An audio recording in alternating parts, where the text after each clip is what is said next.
to this computer. Good. So, why not? Oh, I can share screen now. Sorry. Share screen. Okay, so I realized I wasn't sharing the screen with people online. Let me go through it one more time. For the people online and the recording, the agents who can spread the message of comfort and security are the ones who are going to win. How many people in the room have ever been talking to a client, well, at home too, and said, man, I hate technology these days? Yeah, Tulio, me. Yeah, we have. We've said it. And if you think about it, we're telling them our problems. We aren't telling them how we're going to help their problems. The second thing I really like about this is down here at the bottom. You probably spend a lot of time on showings, home listings, paperwork, and all that. That may be the least important part of your job. I know you're saying, a broker really said that? Yes. Because your job is your clients, not all this other stuff. The 20-year-old kids can get online and do so much more than I can. And I'm pretty techie. So do they need us to be pushing buttons and finding the computers? I love this. You're more valuable than a daily email with your home listings. Oh, sure, those are important when you're trying to get clients into a house at the beginning and they're moving so fast. But guys, there's so much more that you have to offer here. So the goal is to be able to express to your customers how you're going to make their lives better. It's not to say I've got access to the MLS. It's not to say I can open the lockbox. What are you going to do to make your customers' lives better? And that's why I'm spending some time on this. So you have to inventory your features, not mine, not the client's. You have to know what you do better than anybody else. What makes you the real estate agent that's right for your client? Then you have to be able to convey those features, and you have to tell them how it's going to make their lives better. Any questions? Tired of me lecturing, right? I want you to take just a couple of minutes, not very long. Rate yourself on question 1, 2, 3, 4. You don't have to share them. I just want you to know in your head, I own my own value in every real estate conversation. I believe I belong there and I feel valuable. I keep myself up to date on the trends and the competition so that I can be the best person for my buyer and seller's needs. When I'm expressing those values, rate yourself 1 through 5. I express those values in terms of how it will benefit the buyer and seller. Or do I just tell them, you know, I'm picking on Lance. I've got spreadsheets that are wonderful. Well, what do those spreadsheets translate to make the buyer or seller better? I've identified examples and metrics that show how I can impact my clients' lives. I have problems with this because metrics don't always mean things, but I understand what they're saying. If you cannot demonstrate that I'll make your life better and here's how I can prove it, then have you communicated that to your client? So inventory your features. Now, I like this. It can be tools, services, skills, experiences, resources. And I forget what the next slide is, but I think it's a good one. Close your eyes and think back to your wins.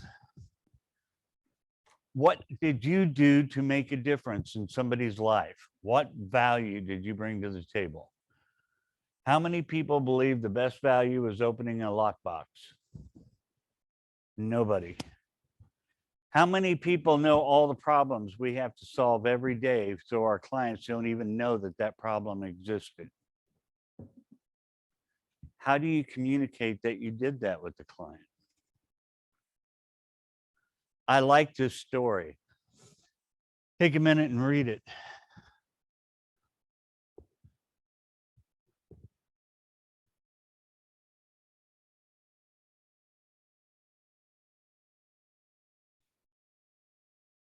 microphone, but what'd you say, Lance? Ah, We picked up a client. She was a sister of a former client, and they had been working with another agent for, I think, almost a year. And they lost out in multiple, I think they'd written like they say 19 offers with her. And she worked full time, did real estate on the side. Her sister finally kept saying, would you call Sandra, please? And they're going to be closing on their house on Thursday. Lance. and how many offers did you write? I wrote one before you got involved, I think. So two, Two. but we talked to them about appraisal gaps, repair caps and different, We stressed that it wasn't all about price. It was also about the terms of the contract, like an appraisal cap or a gap, repair cap. Trying to investigate and find out what the seller's needs were in order for us to take advantage of that as buyers. And everybody in this class has had somebody who's written multiple offers this year. I'm guessing most of you have had somebody that's worked with at least one other real estate agent and it didn't work out. And you have to get outside the box. Now, outside the box doesn't mean I called my network. It may be understanding how the offers are put together, how it will affect the seller when you put the offer together that way, how it will help you get in the house. There's a lot of things that go into that are part of the negotiating skills of your value. And better when you have a personalized story that you can tell somebody, I had another client like you and we got them solved because we did A, B, C, D. I hope I can do the same for you. So one of the things I think all of you should do, and we're moving into now, how do you find out what your skill set is? You guys are getting testimonials now. If you haven't got them now, you've had some in the past. And I think you should read each and every one of them. We're going to go through 3 of them here. Erica worked tirelessly to sell our house and help us find a house. She was always ready to spend a day showing us houses, no matter how picky we were. Do you see anything in there about Erica got us a price of the house for 10% below what the market was? Do you see anything in there about how many millions of dollars a real estate agent sold last year or how many transactions they did? An engineer might want to see that, maybe. But let's look at the next one. Miranda worked hard for us. There's more of she worked hard for us. Somebody worked hard for us. A few years ago, and the sale didn't close. It wasn't even a success, but they still came back to her because of how hard she worked, how much she cared. Then when this one went to closing, she will do everything to go above and beyond to make sure your dreams come true. Now then, when I read that, how do I take a statistic and say, I'm going to make sure your dreams come through because I closed 57 homes last year? It's not going to happen. Testimonials like this will help you prove to a client that you've done things. One last one. Dixie went above and beyond.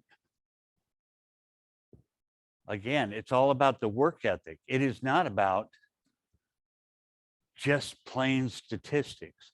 And I'm not saying that to be negative on statistics. But there's a saying a little bit later on in this that logic makes you think, emotions make you act. This is an emotional testimonial. We got to get past the I'm $1 million. I'll tell you a quick story.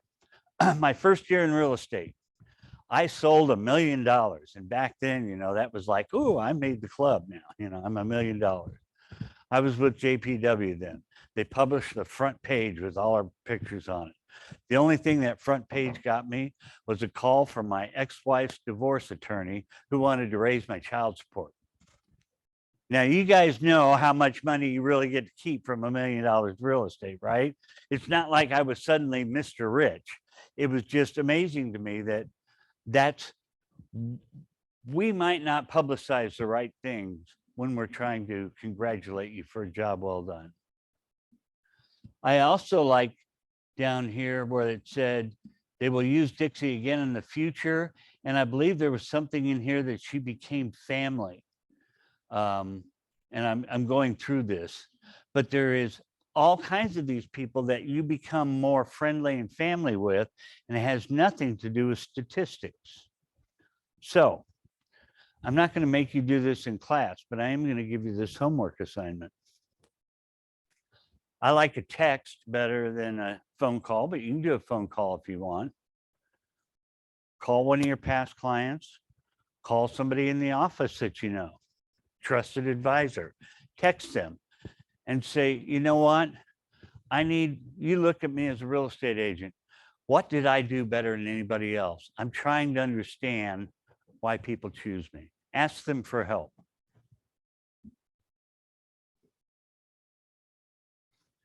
I put this in here because I think it's a waste of time. Probably sounds goofy. On every testimonial I've ever read, and I read a lot of them from you guys, I've never seen one that says, thank God you're with Better Homes and Gardens Real Estate. They don't. Now, that doesn't mean that I don't think we're a good company, and I appreciate you all being here. But the fact is, you are your best asset. We'll back you up. We'll take care of you. We'll give you tools, but you are your best asset. Keep in mind, it's good that you can say, I've got a company that supports this and a brand name, and we've been around and so on and so forth. Those are good things. But you are on top on purpose. Everybody who's a realtor's got a lockbox key, has access to the MLS. So we want to work on you. We're going quick in this class. We're going to discuss some things here in a minute. Inventory of value to Greg. And Greg is, number of years licensed. Well, that could be important. I mean, if you've been licensed for a long time, if you've been licensed 6 months, number of years licensed isn't going to be very important, is it? How do you sell what you have? Number of transactions. I think that's a waste of time most of the time. I don't care if your team sold 400 units. So what? I want to deal with one person at a time. Number of agents in your network. Well, we've got 2,600 agents in the MLS, but so does every other agent out there. Sphere of influence members. That's more important to you than it is to your clients. I'm going through these and I kind of go, oh, those don't mean a lot to me. Education, community involvement, that's got some importance. Again, I'm not making you fill these out. I'm making you think about it. Property knowledge. Well, that depends on how smart you are on property, number one, but more, how much knowledge does your client want you to have when you're looking at it? Or do they want you to know the proper home inspector who can help them pull things out? Now, if you can save them money and not have a home inspection because you've looked at it, that makes sense. So all I keep going back to is don't get too hung up in some of this stuff. Have some background on this. Certifications are good to have, but so many of these classes that I've seen make you fill out all this stuff that I'm not sure your clients care about as much. Tulia is saying, yeah, I agree. Anybody else have any comments? Want to kick in?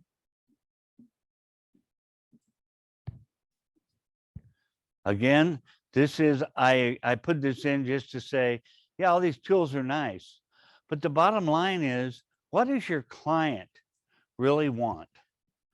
Now, I'm not going to make you do that on purpose, but I want you to understand how to convey your benefits. So let's go down these one by one.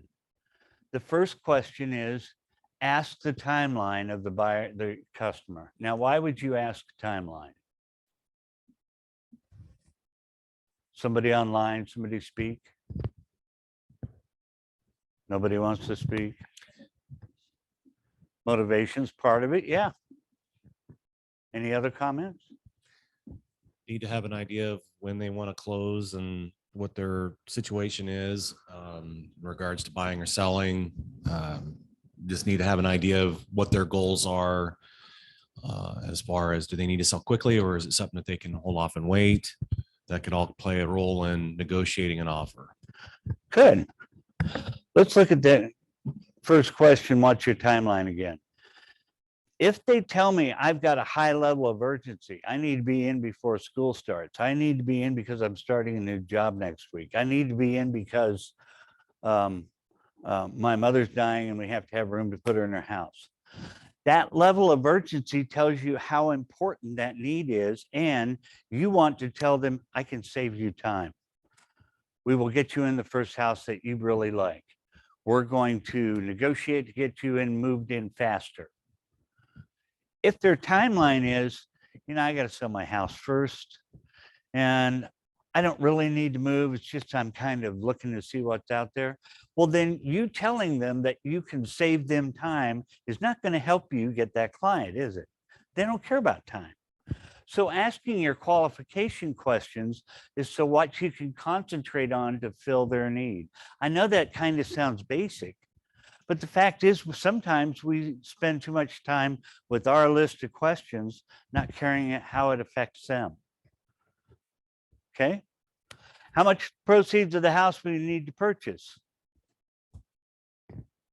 Any thoughts? I don't need any. I just won the lottery. I got $1 billion. Have you ever sold a home before? Or are you a first-time buyer? If they're a first-time buyer, you can say, have you done any reading? Do you understand all the problems? Yep, I've read everything on the internet has to tell. Fine, now you know about a third of what you need to know to buy a new house, because there's all this other stuff they don't tell you. So we're asking questions to learn what their motivation is, and then we're going to deliver an answer based on what their motivation is. It will do me no good at all to tell somebody I'm going to save them all the money in the world if they just won the lottery. So why concentrate that or try to fill that need?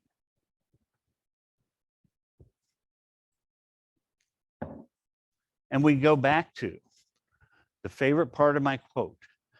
The agents who can spread that message of comfort and security are the ones who are going to win. I'm picking on Lance again. He's got spreadsheets, but if he can't tell a client how that converts to your comfort and security, then the client's just looking at a bunch of numbers. You have to learn how to translate that in. And just for the record, my clients don't see all my spreadsheets, Greg.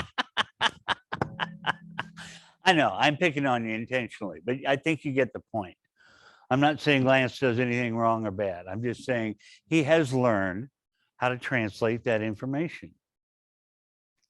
So here's a scenario. This is for discussion. A seller needs to move quickly before the school year starts. That's what they tell you. Which one of the needs are they expressing? This is the interactive part of the class where save time. Okay. How about feel worry-free? I'm getting ready to move before the school starts. I don't want to worry about that. Could be both. Would the process be enjoyable if you didn't save them time, or? No, they want to have fun doing this. Next one.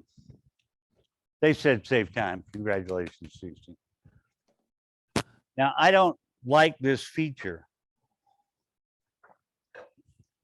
Network of 500 plus agents and potential buyers. Is that a feature any of you guys have in here?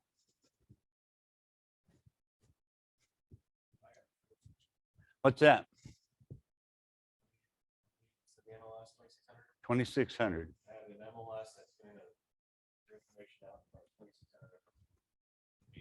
I can reverse prospect. I am in a little bit of a lull right now.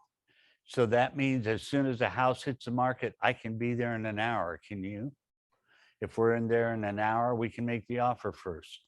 I had some people that I worked with last month that we had to race around and do just that, but that's what I'm here for, to make sure that you get the house before somebody else.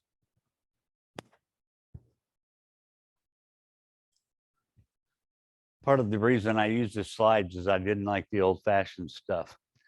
What's in it for them? Take the you out of value. Your competitive edge isn't about you, it's about the customers. I'm just hitting this over and over again. You can't tell them what a feature is that they will care about. You have to ask them what features they're looking for and deliver it.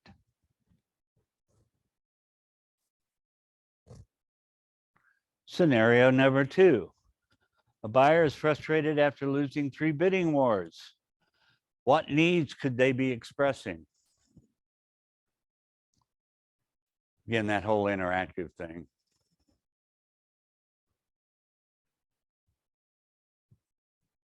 Anybody online left there yet? Frustration. Frustration. Are they worry-free? No. Right. Are they enjoying the process? No. Again, what can you do and what story can you give them of your experiences that will help them feel better? And how will you be solving their problem?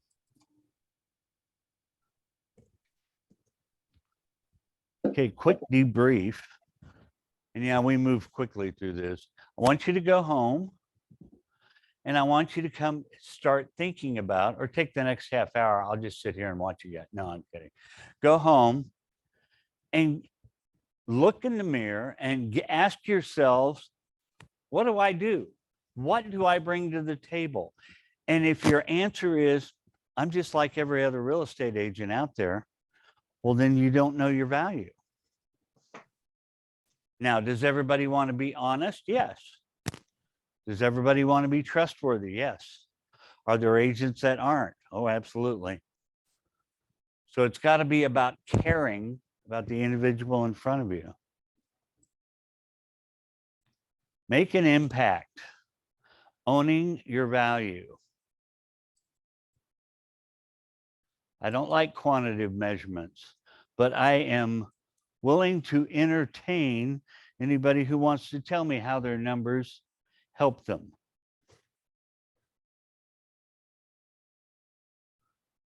No one, huh?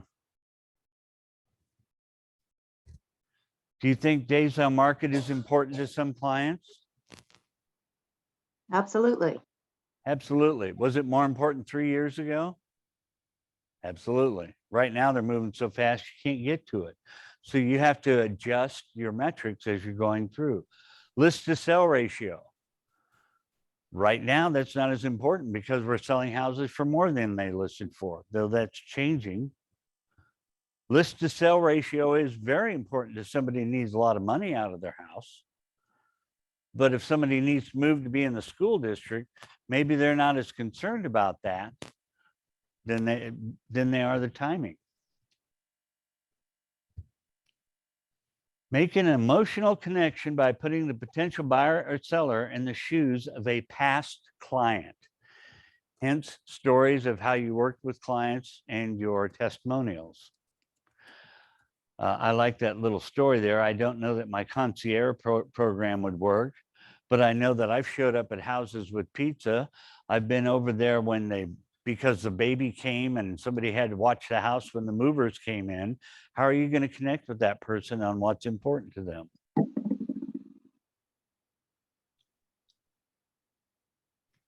This is a little bit about why you want to be with Better Homes and Gardens and what we do. Well, we're a little bit smaller company, therefore we're more family. You don't have 400 of us running around that don't care about each other. You have people that kick in when they need to help someone else get something done. You have the tools that will impact all of our lives. But remember, you have to put it in emotional. If you just make it logic, That's only making people think. We want to make them feel. We want them to feel what we're doing. Okay. So we're on to our homework, really a half-hour class. I cut out a bunch of slides because I thought they were useless. Just telling you. Huh? You're welcome. Own your values and express your competitive edge by connecting your key features, benefits, or buyers. I want you to go back and read your testimonials, whether they're ones now, earlier, whatever you have. Text or call a friend. Step number 3, this one's just for Cheryl. Look in a mirror and tell yourself your strengths. He's saying that because I haven't showered or put on makeup. I'm saying that because I get embarrassed when I look at in a mirror and tell myself I did something good. I swear to God, I really do. My wife used to have to look in that mirror, look right there. You know, Yeah. it's okay to look at yourself and say, I am where I belong. I'm doing what I should be doing. I'm good at what I do. I deliver this to the people who work with me. So I really want you to look in a mirror and start telling yourself your strengths. Write 2 key features and benefits. You're going to talk to yourself in the mirror. You can write a couple of them. Come up with a story of how you can tell this benefited somebody. Is it a metric? I sell houses for only 3 days on the market. It's incredible.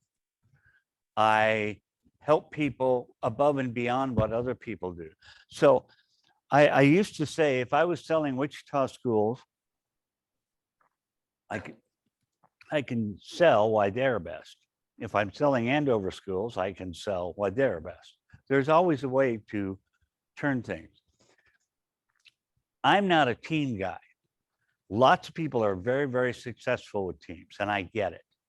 But I think sometimes in a team, you get passed to the next member and the next member and next member, and you've lost the continuity and relationship. I like teams like the Knopfords do. You start with the client, you end with that client. They don't pass it along, but they have support in the background. So if I came up to somebody who said, well, I talked to a team and they've got all these people who do things, me too. I've got a title closer. I've got a transaction coordinator. We have a website builder that does all that stuff so that I can be with you front to back. You don't have to worry about being passed along to the next person. Kind of like, you know, when you call, it used to be Sears. Sears out of business now, right? God, I'm getting old. Where you used to call and order something on the phone, and the next time you call, you get another person on the phone, and the third time it's a shipping manager, and nobody knows what's going on. You'll only deal with me. That is an important feature. Bring it all together. Take turns sharing your value. Well, I'm going to let you share with your mirror. But I want you to own that you belong in this business and that you bring value, and your value is not. It's important to put stuff in the MLS. It's important to set showings, but anybody can do that. What do you bring that isn't that? The only thing I like about this is the next slide where it says, keep it updated. And the reason I'm talking about keeping it updated, in a seller's market, the values that are needed by the client are different than when it's an extreme buyer's market. You have to constantly update, collect feedback, testimonials and whatnot, and change what your values are based on what your client is in front of you and based on what the market is doing. Okay, now that was the homework for that class. Next week, we're going to start working on business planning. Now, business planning is for you. It's not for your clients, right? Yes? Somebody? Okay, I see head shaking. Okay. So we do want to know what your total sales last year were. We want you to know how many buyers, you know, what we're going to figure out the percentage of buyer and sellers. We need to know the source of those sales last year. Were they referral, repeat, open house, my lawyer, whoever? You need to know what each of your clients, where they came from. We will not finish next week, but I think you should start collecting and be aware of. What does it cost you to stay in this business? What do you have to write a check for? MLS, realtor dues, license costs, your gasoline, whatever. And start thinking about, where do you want to be next year?